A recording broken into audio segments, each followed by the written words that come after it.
Mon grand-père, moi j'allais, il m'emmenait partout. J'allais au bois avec lui, comme je vous disais, il m'avait emmené un jour à Vincelles parce que j'avais des trains électriques et donc il m'avait emmené donc voir la Micheline à Vincelles. On avait pris la Micheline à Vincelles, on avait été jusqu'à Auxerre, on avait fait l'aller-retour, on était revenu et j'allais même, je me souviens d'avoir été livrer du vin avec lui, mais j'étais vraiment gamin, j'avais entre 4, 5, 6 ans, je me souviens encore, j'ai des souvenirs encore de ces époques-là. Après un peu moins parce qu'en grandissant on avait forcément il y avait d'autres centres d'intérêt, mais on a toujours été très très proche de mes grands-parents, hein, par le fait de l'exploitation qui était chez mes grands-parents. Mes grands-parents travaillaient encore avec mes parents, donc on était toujours, on se voyait tous les jours. Il n'y a pas une journée où je ne voyais pas mes grands-parents, quoi. Mon grand-père avait aussi une passion, c'était le jardin.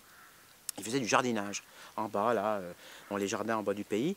Et bien souvent, j'allais jardiner avec lui. Et il m'avait une anecdote parmi tant d'autres. Il m'avait gardé un petit morceau de jardin où je faisais pousser des légumes avec lui, radis, salade, etc. Et puis, il y avait un pied de muscat, un beau pied de muscat qu'il avait édifié. Et je me souviens qu'on allait toujours manger des raisins très tôt parce que le muscat mûrissait de bonne heure là où il était protégé.